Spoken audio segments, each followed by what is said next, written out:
Joining us now is Oklahoma Congressman Kevin Hern. Congressman, welcome to the show. Let's talk about what's happening here with the Democrats and continuing trying to it's Biden's spending plan, trying to get passed.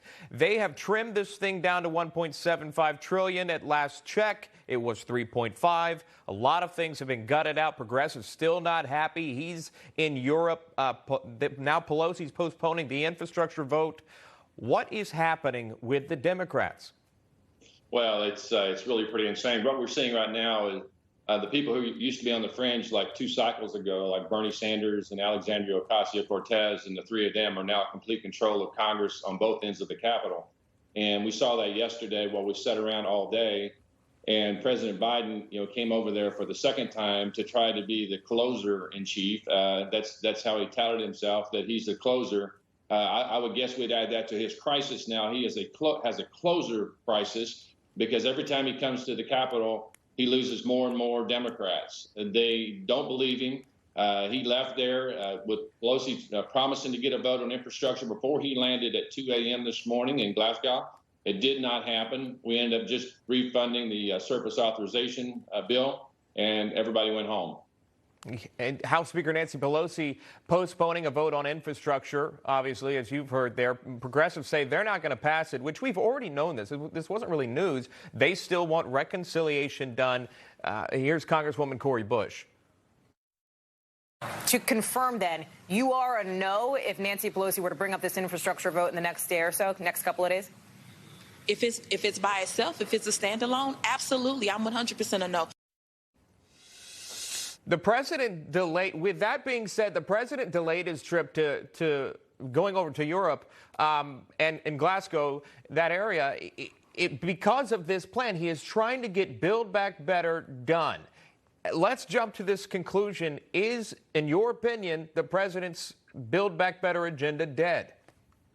Well, we prefer to call it Build Back Broke, because the way he's talking about trying to spend money that there are no pay-fors, regardless of what the president's telling the American people, the tax implications of this. I sit on the tax writing subcommittee of Ways and Means, and every one of these pay-fors, as he calls them, the Democrats call them, are being killed by Senator Sinema, Senator Manchin. And I will tell you, quite frankly, a lot of Democrats in the House don't want to undo what President Trump had done, but they're being strong-armed. And what we continue to see right now is misleading the American people.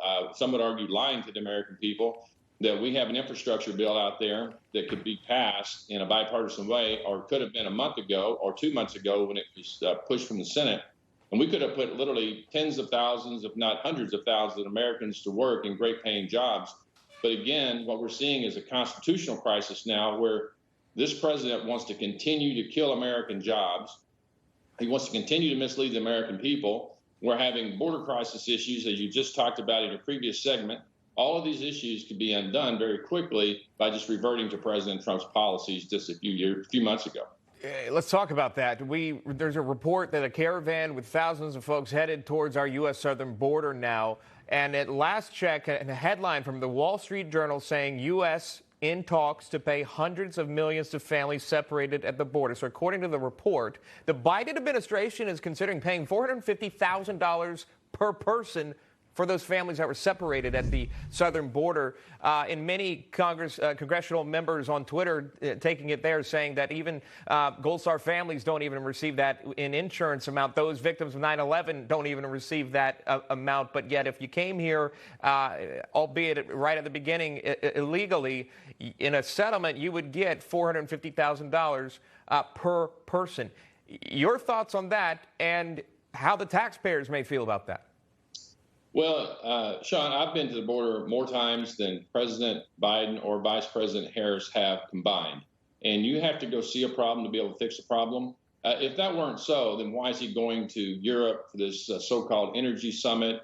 Why does he go to see the hurricane issues, tornado issues, flooding issues? Because he wants to go find a solution. They don't want a solution to this. This is part of their narrative to keep this border open.